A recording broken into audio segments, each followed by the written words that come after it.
Weak leader daw. Nasaan na yung nagsabing weak leader? Kaya ba niya itong gawin? Nako, viral video po ngayon ang nagawa or ginawa po ni Pangulong Bongbong Marcos. Buong tapang ngang hinarap ang China. Nako, baka tumameme na naman yung bumabanat palagi dyan. O yung mga mahilig manira. Kalain mo ba naman? Eto, panoorin nyo po ang video. Your Majesty, Your Excellencies, His Excellency Premier Li Chang, I am happy for this opportunity to join the 26th ASEAN-China Summit. It is an important opportunity to reaffirm and build on our relations under the framework of the ASEAN-China Comprehensive Strategic Partnership. This year marks the 20th anniversary of China's accession to the Treaty of Amity and Cooperation in Southeast Asia, a valuable commitment by our countries to universal multilateralism and the rules-based international order. Such cooperation can only help achieve our aspiration that once again ASEAN will be the epicenter of growth. The ongoing ASEAN-China Free Trade Area 3.0 upgrade negotiations will also encourage stronger ties between ASEAN and China. It is also our hope that we identify and leverage on complementarities between China's Belt and Road Initiative and the ASEAN outlook on the Indo-Pacific. To further expand mutual trade, efforts at enhancing ASEAN connectivity and supply chains must come to fruition. Among the priority areas of the AOIP, maritime cooperation is especially significant to the Philippines as an archipelagic nation. We must emphasize that practical cooperation in the maritime domain can only flourish with an enabling environment of regional peace, security, stability, anchored in international law. The Philippines, therefore, continues to uphold the primacy of the 1982 UN Convention under the Law of the Sea as the framework within which all activities in the seas and oceans are conducted. We once again reaffirm our commitment to the rule of law and peaceful settlements of disputes. We are pleased that the last negotiations on the Code of Conduct in the South China Sea, held in Manila a few weeks ago, that some progress was made in discussing the milestone issues and the preliminary review of the single draft negotiating text. The early conclusion of an effective and substantive COC that is in accordance with international law, including the 1982 UNCLOS, remains the goal for ASEAN and for China. Excellencies, Your Majesty, universal multilateralism is our only recourse in an interconnected and interdependent world. This is in the context set against a backdrop of geopolitical challenges and macroeconomic fragilities. The Philippines is keen to contribute to the implementation of the SOMTC China Work Plan on cooperation to combat transnational crime for 2024 to 2028. As the voluntary lead shepherd on trafficking in persons under the SOMTC, the Philippines looks forward to facilitating closer ASEAN-China cooperation to operationalize the ASEAN leaders' declaration on combating trafficking in persons caused by the abuse of technology.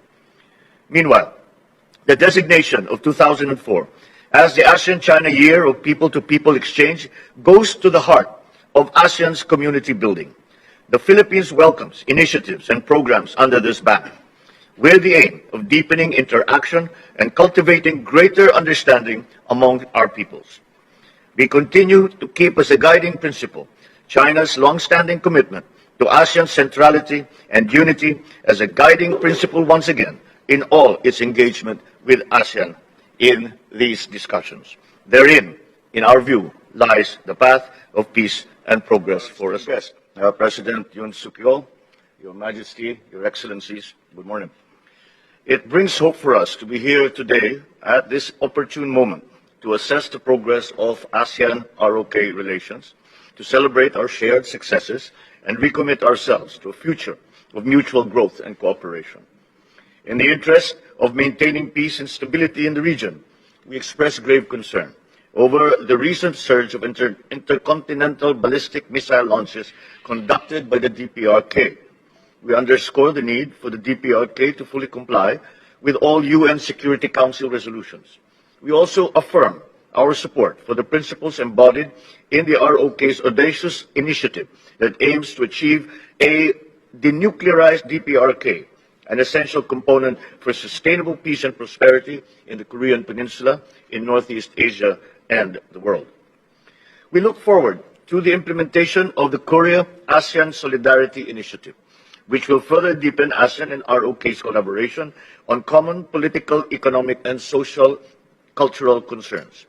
In particular, we welcome the enhancing policy dialogue on maritime affairs with the ROK under the initiative to contribute to the overall enhancement of ASEAN-ROK comprehensive security cooperation. We appreciate the ROK's continued support in upholding the UNCLOS as a key pillar of the rules-based international order as the region faces unilateral attempts to change the status quo in its waters. We share concerns on the militarization of reclaimed features, the dangerous use of Coast Guard and maritime militia vessels, and other coercive activities. We are equally alarmed by the illegal, unreported, and unregulated fishing which are being detected. We thus thank the ROK, together with Japan and the United States, for reiterating the importance of international law in maintaining stability in the Indo-Pacific during the meetings recently held in Camp David. On marine and environmental cooperation, I would like to personally thank the Republic of Korea for your valuable assistance in addressing the recent oil spill in Mindoro this April. This is a testament to the ROK's commitment as a partner of ASEAN in responding to maritime disasters and emergencies. We likewise thank the ROK for its contributions in emergency humanitarian assistance for the damages caused by the recent typhoons. And furthermore, the 400 metric tons of rice already donated to the Philippines through the ASEAN +3 Emergency Rice Reserve. On the economic front, ASEAN and ROK will continue efforts at enhancing ASEAN connectivity and supply chains to further expand mutual trade through their effective implementation of ASEAN-ROK economic cooperation projects and programs. It is also important to underscore ASEAN's strong partnership with the ROK on preserving biodiversity throughout the years, including the enhanced protection of migratory species and the conservation of their wetland habitats. We thank the ROK for its consistent support for the ASEAN Center for Biodiversity located in the Philippines in their fulfilling of their vision of conservation and sustainable use of biological diversity. We welcome ROK's intention to elevate the relation with ASEAN to a comprehensive strategic partnership. We are optimistic that what we have achieved together in the past decades will quickly be surpassed when relations with ROK are elevated to that of a comprehensive strategic partner of ASEAN. Such deepening relations continue to serve as a good indicator of the development and evolution of the ASEAN-ROK relations. Thank you. Oh, anong masasabi nyo? Ang galing, di ba? Naku, napakagaling po talaga ng ating Pangulo ngayon. Yung mga mahilig manira, parang napapansin ko, tambak na kayo. Kaya, galingan nyo pa. Masyado na kayong tambak. Maghanap pa kayo ng paraan. Para talagang dumikit naman kayo. Para kunting para madagdagan po yung mga naniniwala sa inyo. Kaya, hanggang ngayon, grabe, approve pa rin po tayo dyan kay Pangulong Bongbong Marcos. Kahit kaliwat kanan po, yung gusto siraan po siya. Grabe, ang China, tumatango-tango na lang. Anong masasabi nyo po dyan sa kaganapang yan? Comment down below. Hanggang dito na lang. Thank you. Bye-bye.